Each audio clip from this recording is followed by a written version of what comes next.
Amen. There's a verse from the Bible I would like to start with. This is not my message. I want to start with a verse from the Bible, and then we will go to the message afterwards. Luke chapter 15, verse 4.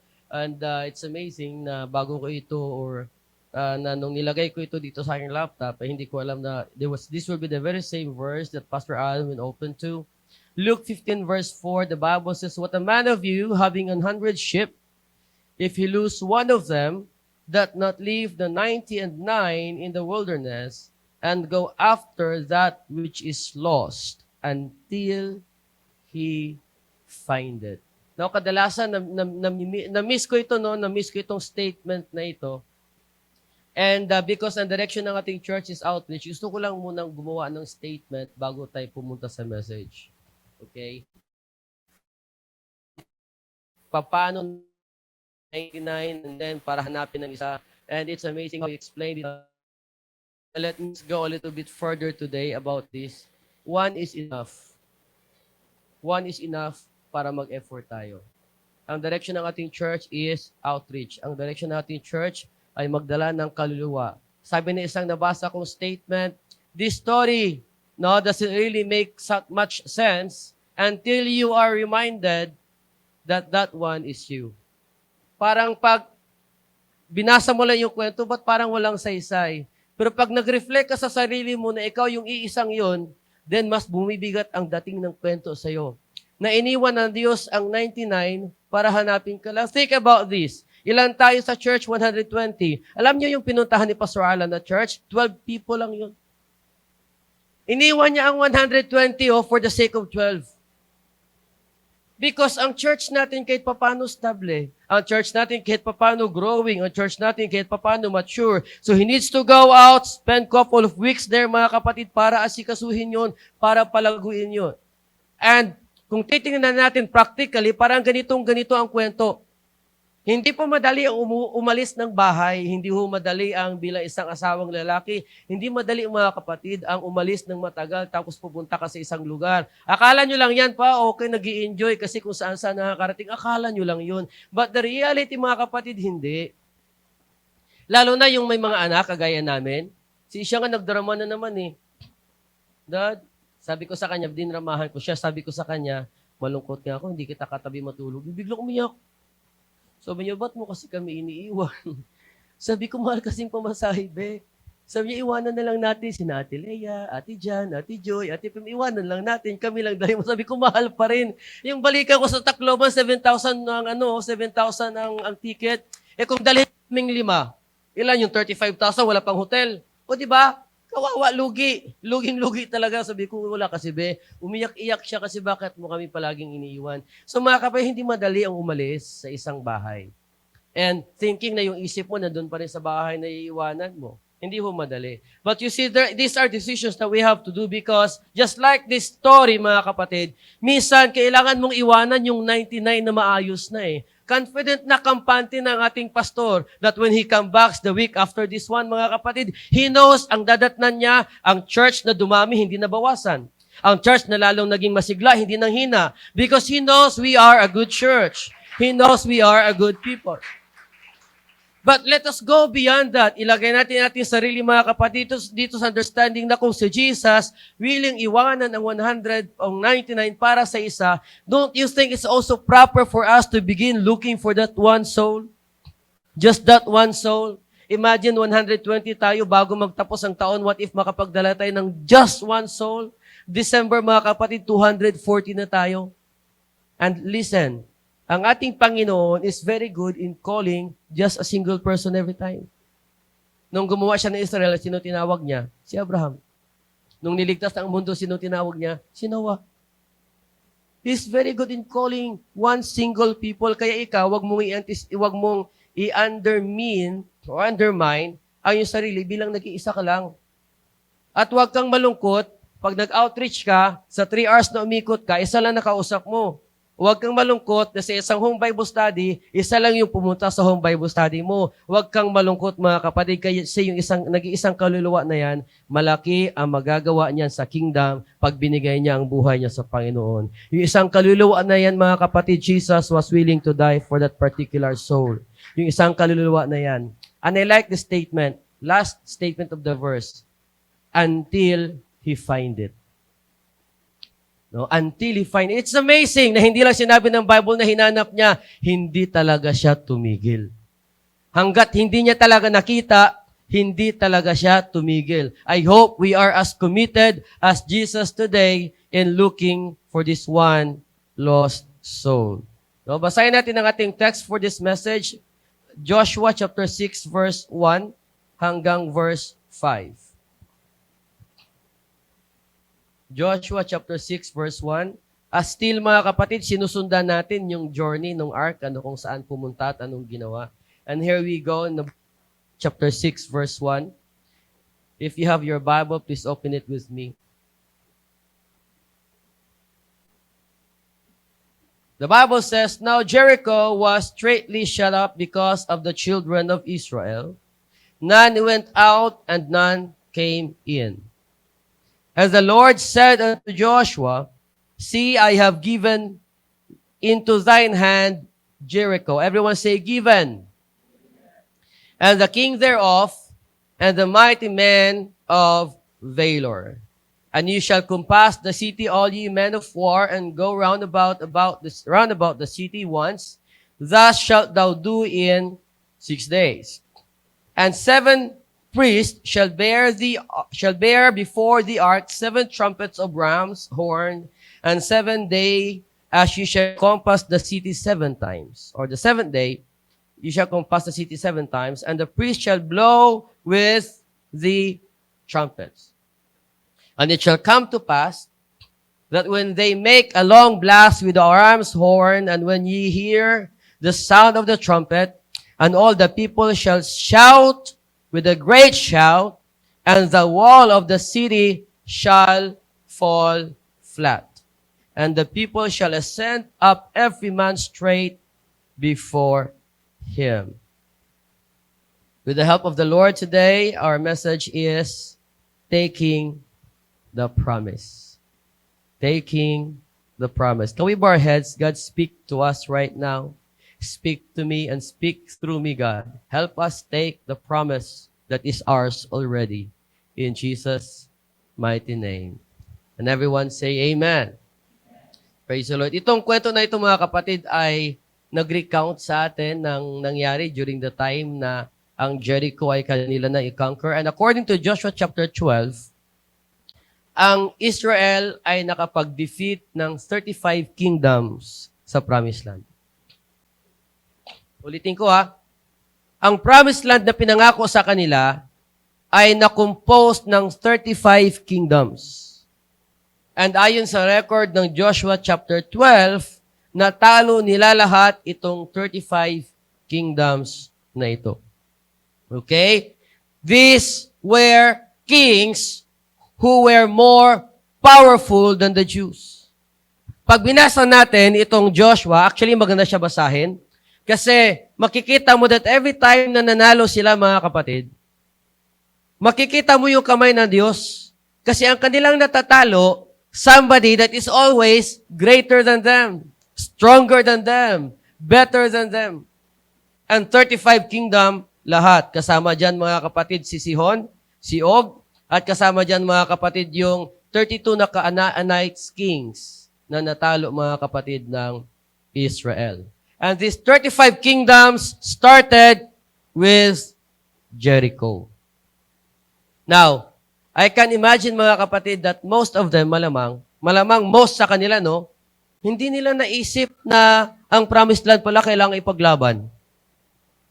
Ito, imagination ko Ito sa isip ko Kasi sabi ng Diyos kay Abraham, umalis ka dyan, dadalhin kita sa lupa na ibibigay ko sa iyo. Tapos, nung nasa Egypt sila, sabi rin ni Moses, sumama kayo sa akin, punta tayo ng Promised Land, binigyan ng Diyos sa atin. And then, pagtawid nila ng Jordan, laban pala. So, malamang hindi nila ito naisip. Kasi itong mindset na ito, kagaya ng mindset ng marami sa atin. Kadalasan sa atin, sa panahon natin, ang pagkaintindi natin ng promise, sinusubo sa ating bibig. Tama? Kadalasan, ganun pagkaintindi natin, may pangako ang Diyos, wala kang gagawin. Maghihintay ka lang dyan, uupo ka lang dyan, kung kailan maawa ang Diyos, nga ka lang. Kasi palagi gamit, ang sabi ng Diyos kay Moses, stand still and see the salvation of the Lord. One of the most misquoted verse in the Bible. So kaya wala kang gagawin kasi sabi ng Bible, just stand still and see the salvation of the Lord. But you have to understand, bago nakarating si Moses sa verse na stand still, nilabas niya muna sa Egypt. Nakipaghabulan siya sa Pharaoh. You understand me? Na-exert muna ni Moses ang lahat ng effort bago siya sinabihan ng Diyos, okay Moses, tapos na kailangan mong gawin, now tingnan mong gagawin ko. So wag natin itong gamitin ang verse na ito para i-corner natin ang Diyos. Lord, sabi mo stand still lang ako. So minsan may kailangan kang gawin, hindi mo gagawin. Minsan may dapat kang gawin, hindi mo gagawin. Kasi pinahawakan mo, stand still ka lang. Hanggang kailan ka mag-i-stand still? You have first to exert your effort, and then when you come to a point na wala na talaga, God has a way. That's why we call Him a way maker. Diyan ang galing ang kanta. Nung wala na talagang daan, the Red Sea was opened, and we call Him the way maker. He in the middle of, and He can make a way in the middle of the river. Huwag nating mga kapatid i-misquote yan, ha? Please lang. Meron akong nabalitaan, kakakwentuhan ko sa ibang mga kaibigan natin, sa ibang grupo. May mga young people sila na exam, hindi pinapa-attend ng exam kasi sasama sa mission. Tapos ang turo lang, mag-pray ka lang. Sabi ko, grabe no? Sawa ng Diyos, pumasa naman. Pero parang may mali eh. Tama? May mali. Bakit? Anong ginawa mo sa Diyos, mga kapatid? Yung parang tagasagot lang ng hihingin mo? Yung wala ka ibang gagawin? Lord, gusto ko talaga mag-succeed sa buhay. Tamad kang mag-aral. Gusto ko ma-promote sa trabaho. Tamad ka sa trabaho. Anong gagawin ng Diyos sa'yo? Pag inangat ka ng Diyos na walang dahilan, He will be an unjust God. Magiging unjust ang Diyos pag prinomote ka niya na hindi ka karapat-dapat. God is not an unjust God. He is a just God. He do what is right and proper sa bawat isa sa atin. Kunyari, sasabihin mo, gagalingan ko sa church para mag-top 1 ako sa school. Tama ba yon? Lord, promise mo, you will make me the head and not the tail. Pero hindi ka naman magsusumikap. Sablay. Sablay, mga kapatid. That's why I'm trying to lay it plainly before you. Promise must be taken. Dapat i-take mo talaga. Ang pangako, mga kapatid, pinaglalaban. You fight for the promise. You fight for success. You understand, guys? We fight for success. Ang sabi ng Psalms ganito, and whatsoever you do will prosper. It is something that you do that will make God prosper, not whatever you think. Not whatever you believe. In the same manner, mga kapatid, ang promise ng Diyos para sa atin ay pinaglalaban natin. We fight for it, Brother Ismo. We fight for it. Okay? Kailangan natin yung ipaglaban. Kailangan, mga kapatid, dumating tayo sa isang kaisipan today. I'm trying to tell you this, church, it is because I know there is something more that we can do, and we cannot do it with a mindset na bahala na ang Diyos. We cannot do it in a mindset na God will always work something out. We cannot do it in that mindset. Dapat ganito mindset natin. Magtatrabaho tayo, gagalaw tayo, we do something, and we know God is with us. He will help us out. The promise is out to take. The promise is ours to claim. Atin yung promise. Pag sumikapan lang natin. Amen ba? Pagtrabahuan lang natin. Now, if you notice no yung kwento na to maganda eh. Parang hindi ko alam kung paano naisip ng Diyos, pero Diyos na nag-instruct eh. Sabi niya ganito, kailangan natin ng mga men of valor daw dito, sabi ng Bible, men of valor, no, men of war. Kailangan natin ng mga masisigasig na mga men dyan, yung mga katatayan muna. Sino ba yung mga tatay na pwede maging props natin ngayong umaga? Baka pwedeng tumayo. Kailangan ko ng 6 na tatay. 6 lang para hindi masikip. Sakto itong 6 sa harap, Okay? Itong 6 sa harap, Yan, Hindi pa tatay yan, mukhang tatay lang. Dad, bad lang, pero hindi dad. Napagkamalan ka ba, brother? Oh, men lang, men. At si sarili tatay, men. Okay, sige, men. Ah, yan. Alam niyo nakakatuwa, siya ang bunso. Siya ang pinakabata. Praise the Lord, no? These are men. Ang sabi ng Bible ganito, okay? Iikot daw sila, iikot talaga kayo, iikot daw sila ng 6 na beses bawat araw. Okay? And then sa isang beses bawat araw na yun, habang umiikot sila, kailangan nilang tunog ng trumpeta. Marunong ba kayo mag-sound ng... Ha? Para sorbetes naman yun, Brad. Parang bakit na, tutut, tutut. Parang bakit pakinggan? O, sample muna, sample. Ano ba dyan? Yan, ayos. O, tayo, Jojo.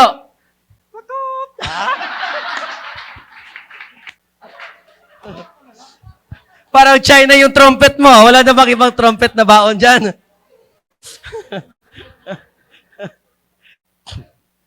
Now, ganito guys ikot kayo ng dito lang kayo umikot kasi hindi walang daan sa kabila. Ikot kayo, pakinggan natin sila, wala tayong gagawin. Sabi ng Bible ganito, habang tumutunog ang trumpet, gagawin nila ito mga kapatid silently, walang noise. Kahit natawang-tawa ka na kay Brother Joe, okay? Try natin i-dramatize kung ano yung maging experience natin. No? Kasi gusto kong maramdaman kung ano yung experience ng mga tao sa loob ng Jericho Sige nga, ready na ba kayo? Parang malungkot yung 6 Dagdagan natin ng 6. Oo, dagdagan natin ng 6. Oh, may tinuturo si Brother Jun, no? Sino Brother Jun? Ay, sa likod daw, yung mga mes daw sa likod. Ay, si Pastor Charles, hindi magpapahuli yan. Yan, manalo.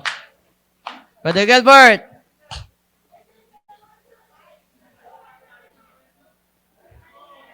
Ay, si Brother Ismo.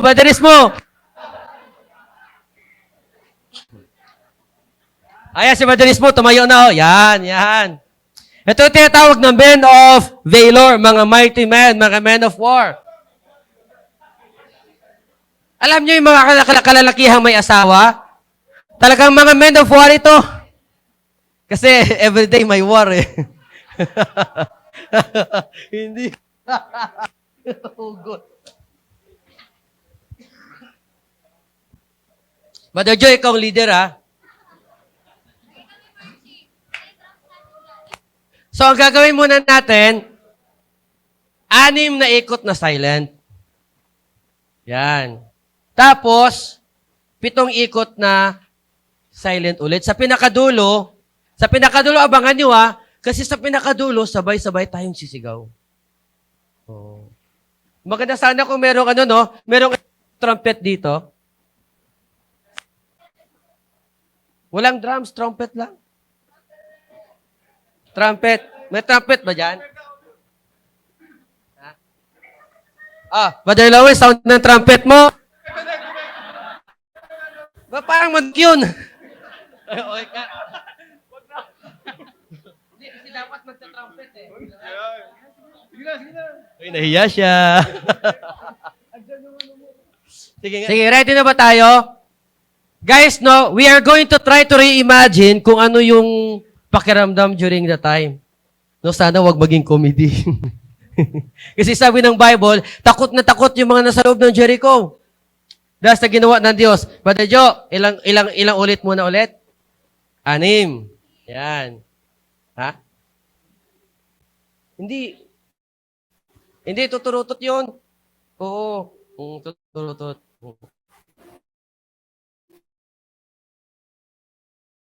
Sige. 1, 2, 3, go, Brother Joe. Take the lead. Okay, 1, 2, 3, go! Nasaan na yung sound natin?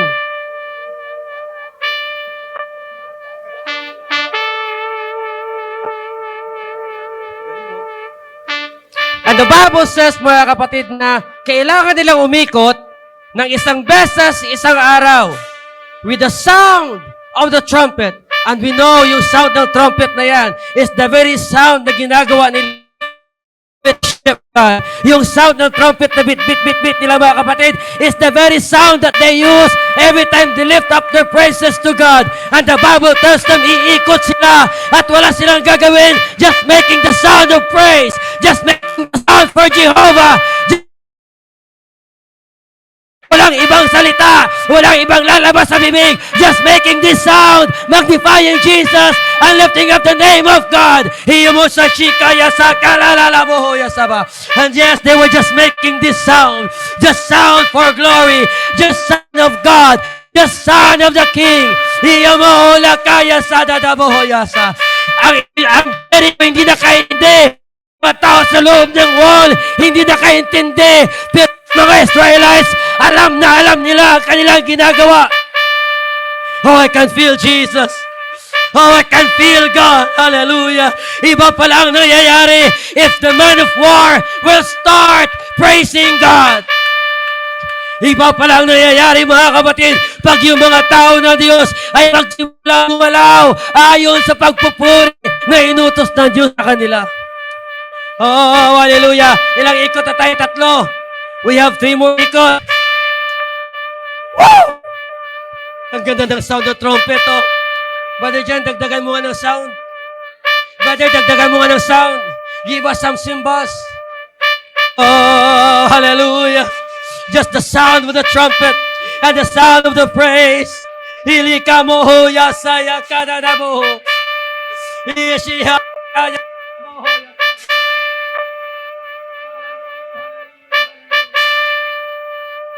Oh, pigilan nyo mga bibig nyo. Kung gusto nyo mag-ingay, palakpak lang. But don't make any sound.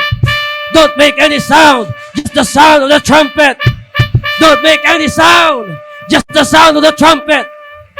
Baka may mga young people dyan na gustong dumugtong sa ginagawa ng ating katatayan today. Baka may mga kababaihan dyan at kananayan dyan na gustong tumayo at sumama sa ikot today. Hiya mo sa yakana mahaya. Come on, stand up and join this man. Join this man of Valor. Stand up and be with them. Just making sounds of worship and praise to the Lord. Young people, nasaan kayo? Mga asawang babae, nasaan kayo? Join your husbands. Join these brothers. And join these people, this mighty man of Valor. Come on. Nakalimang ikot na tayo. Nakalimang ikot na. Nakalimang ikot na. Nakalimang ikot na. Oh, yes. Oh, yes. No other sound. Just the sound of the trumpet. And just the sound of praise. Come on. Isang ikot na lang. Hallelujah.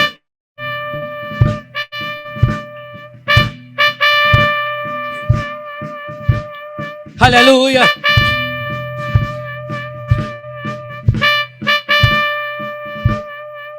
Stop muna tayo. Nakapang-anim na ba tayo? Pang-5? Pang-6 ito. Okay? Isang ikot pa and then stop tayo, right? Okay. One more time. Go. Pang-6 na ikot. Hindi naririnig ang sound niyo, brothers. Make it louder. Hindi naririnig ang sound ng trumpet. Make it louder. Ay ang sound.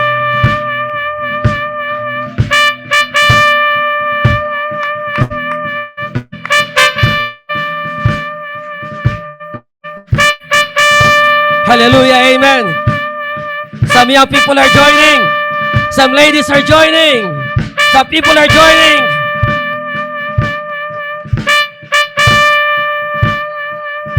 Amen. Diyan natapos ang 6 days. May sound ba na makakabula ko ng sound ng shofar? Kasi patunugin natin yung sound ng shofar.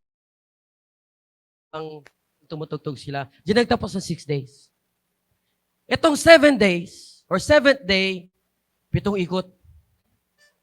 And sa 7 ikot, pagtigil na pagtigil ni Brother Jen, we will make a sound for God. Okay ba? Gagawin natin. Gagawin natin. Kasi nire-reenact natin ang nangyari doon sa wall. Nire-reenact natin. Okay. Meron na tayo, may sound tayo. 1, 2, 3. Go, Brother Jen. Oh, make a sound, brothers. Make the trumpet. Make the trumpet. Make the trumpet. Oh, yes. Woo! Hallelujah. Hallelujah. Hallelujah. Hallelujah.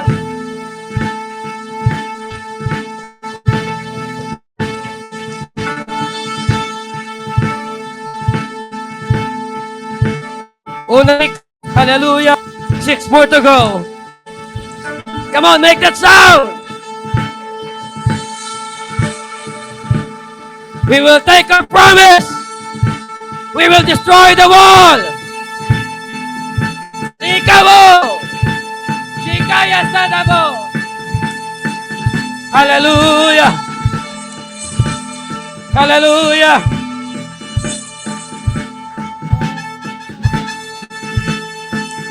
Pangalawang ikot. I can feel a spirit of anticipation today. There's a spirit of expectation today. Ikaya saraya mo, yasaya kadaba. Oh,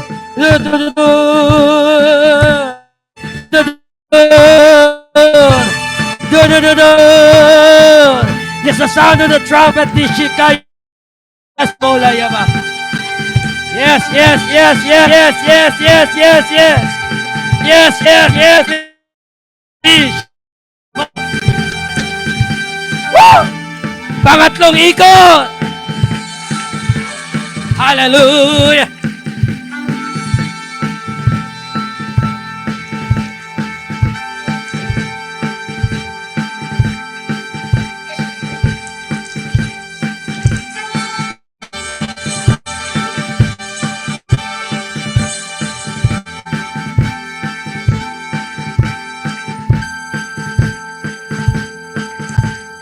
Hallelujah. Hallelujah. Pang-apat na ikot.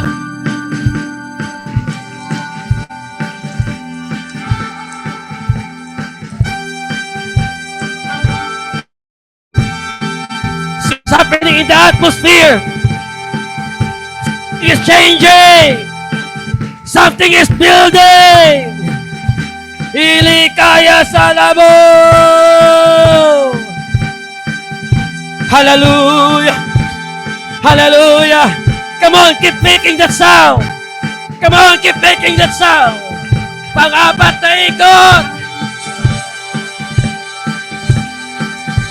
Pang-limang ikot na ito. Ikala mo ho. Ishiya ka na na bahaya sa. Hallelujah. Hallelujah. Hallelujah. Hallelujah! Hallelujah! Saya ka na na mo. Oh yes, sir. Oh yes, sir. Oh yes, sir.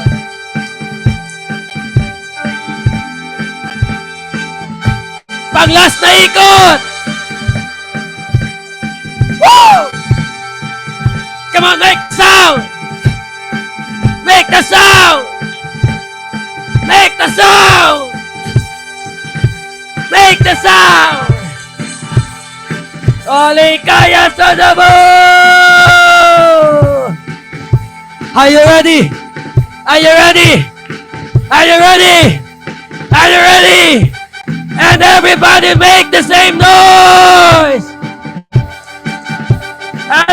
Olikaya sa kalalabo yasadaba! Ishikaya sa kalalabo yasadaba!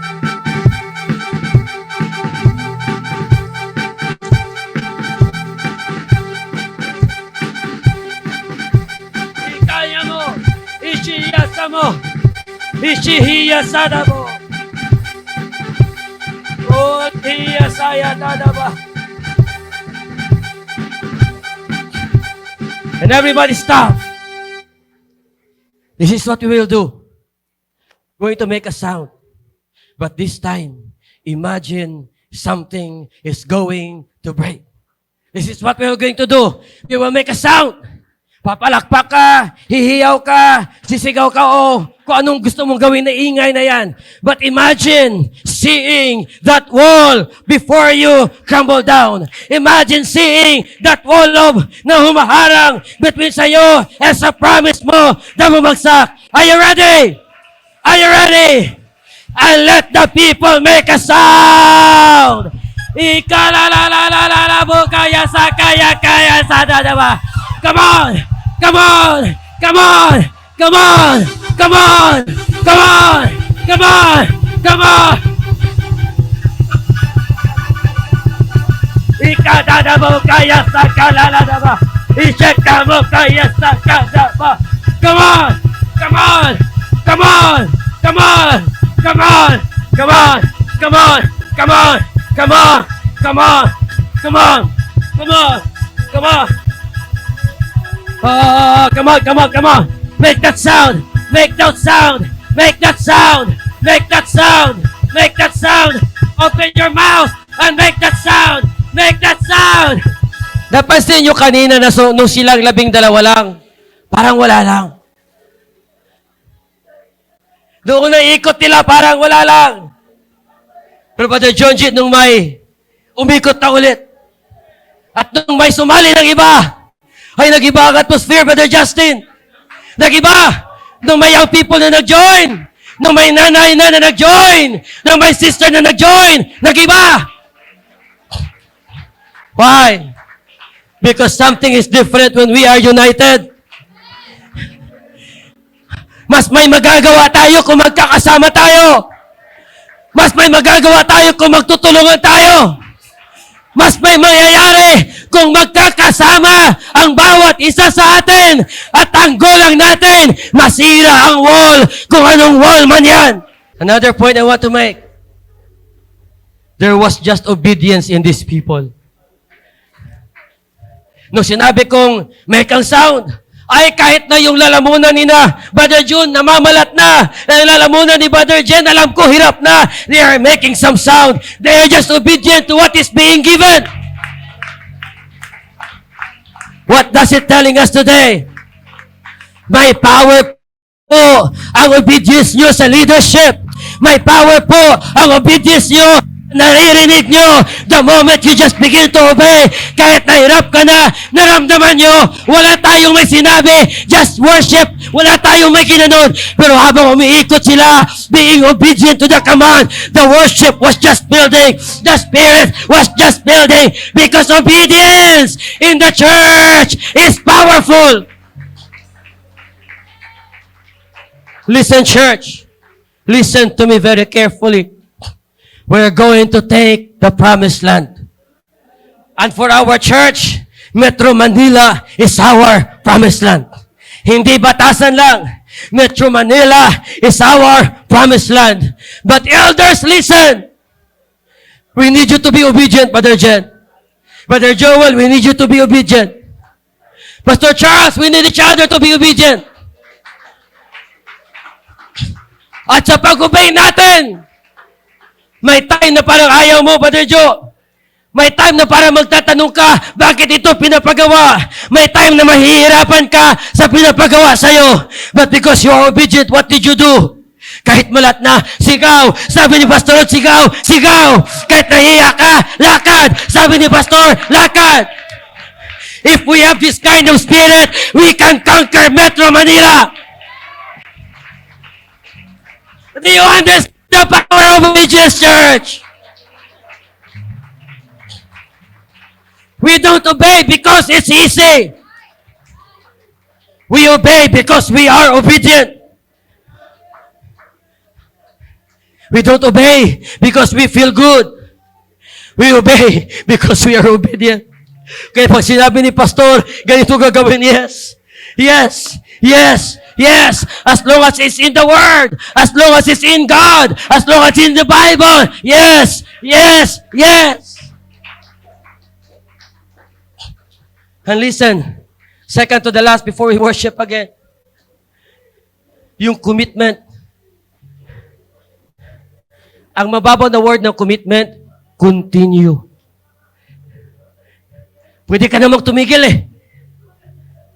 Pwede mo naman sabihin na sila na lang, pastor, marami na pala. Pwede mong sabihin na sila na lang, pastor, okay na rin pala. But you see, in the church, if we want to break down something, we must be committed.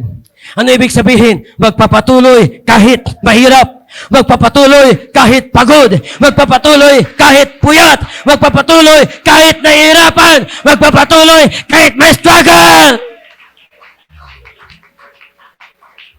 Hindi tayo ninggas kugon. And let me go to my last word. Yung consistency. Napansin nyo sa ikot nyo, may mga time na parang ayaw mo nang sumigaw. Sa ikot nyo, may mga time na parang ayaw mo nang mag-make ng sound. But you see, consistency pays. Maging consistent. Hindi pwede mga kapatid na hindi consistent. Ang pagpunta sa church, gawing consistent. Ang pag-outreach, gawing consistent. Ang giving, gawing consistent. Ang sacrifice, gawing consistent. Church, we are rising to another level and dimension of this ministry. We will be doing more. Pero hindi ito mangyayari. Kung mag-outreach tayo next Saturday, hindi tayo mag-outreach next Saturday. Hindi ito mangyayari kung may gana tayo today at wala tayong gana next week. Hindi ito mangyayari kung hindi tayo consistent. But the Bible records in this chapter 6, mga kapatid, that they were just consistent. Nagtataka yung mga taga-Jericho, anong ginagawa ng mga yan? Na hindi nila naintindihan, mga kapatid. But there's just obedience, there's just commitment, and there's just consistency of the united people of God. And you know what happened in the last part? When they shout, the wall fell down. But let me tell you a very common truth here. Your shout without commitment, without obedience, and without consistency has no power. That's why sa taka ka, tingin mo sa church, kahit na anong sigaw mo, walang power. Kasi ang power ng shout mo is highly dependent sa silent walk mo sa Diyos. Yung lakad mo sa Diyos ang magbibigay ng power ng shout mo. That's why if you shouted ang unang ikot, walang power. If you shouted pangalawang ikot, walang power yun. Pero na-realize nyo, the longer you walk, the longer kang umikot, the more na nabibuild up ang presence. The longer kang umikot, the more na nabibuild up ang presence. Why? Getting power for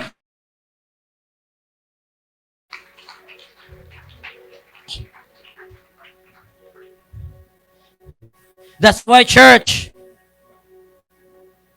let us rise up and take the promise. Take this promise. You have to understand that the wall is thick and the wall is high. At walang human effort na makakasira sa wall na yan. It's 13 feet high. This one, mga kapatid, halos kasing tangkad nito, yung wall. And it is 6 feet wide. With towers in every column, 28 feet high. Ganun katibay.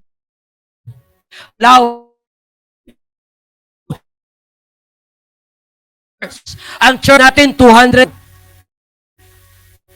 But the wall came down.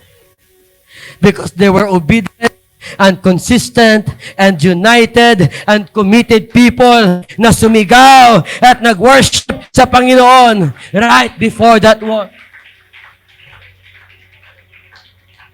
I hope I'm making some point here today before worship. Now listen. Tell me, what's your wall?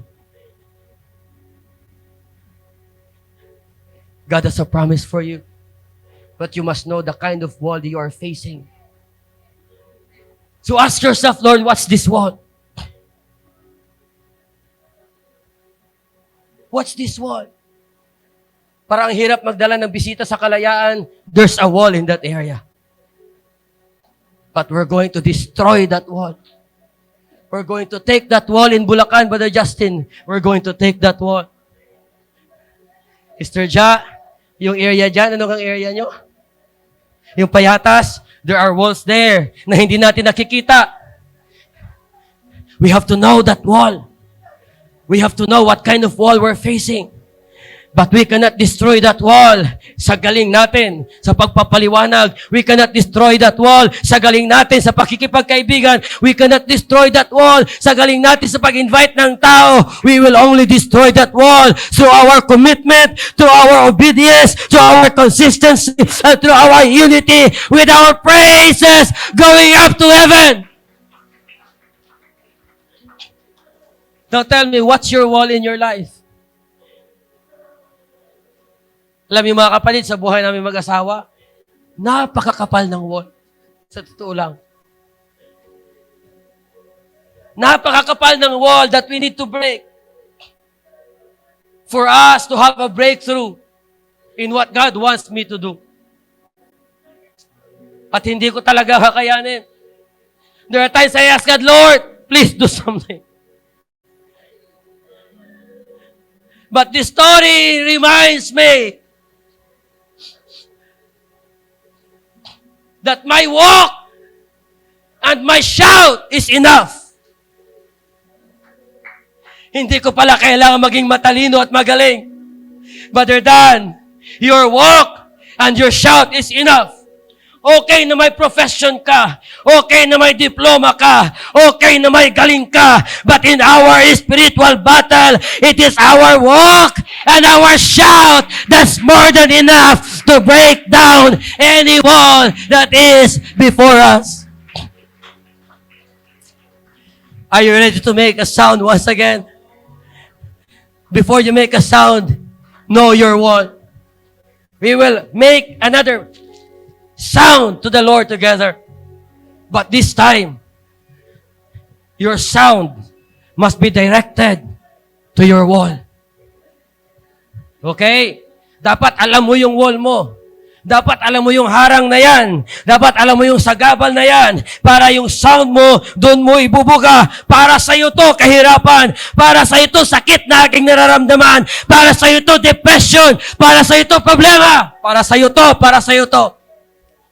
Kasi ang ginagawa natin minsan, pag meron tayong pangit na nararanasan, we make more noise about that pangit na nararanasan. Pag may problema ka, ang ingay mo sa problema mo. Pag may sakit ka, ang ingay mo sa sakit mo. That's not how we fight.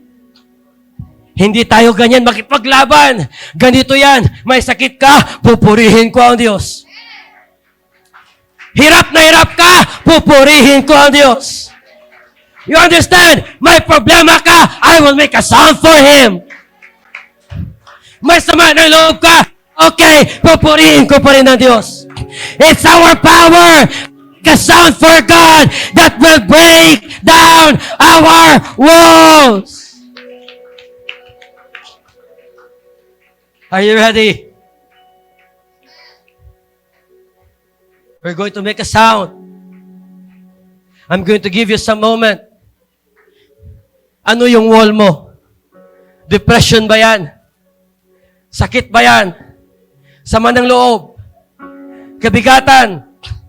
Kahirapan? Problema? Kawalan? Ano ang wall mo na pumipigil sa'yo? Promise ng Panginoon sa buhay mo. Know your wall. Know your wall. And when you are ready, begin to make a sound of praise and worship towards that wall. That's right. Know your wall. Know your wall. And when you're ready, paghanda ka na, buksan mo bibig mo.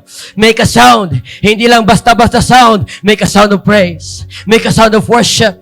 Make a sound of thanksgiving. Make a sound of adoration. Doon sa Diyos na meron ka. And let your sound slowly break down the wall that is before you. The wall that is hindering you for you to be in your promised land.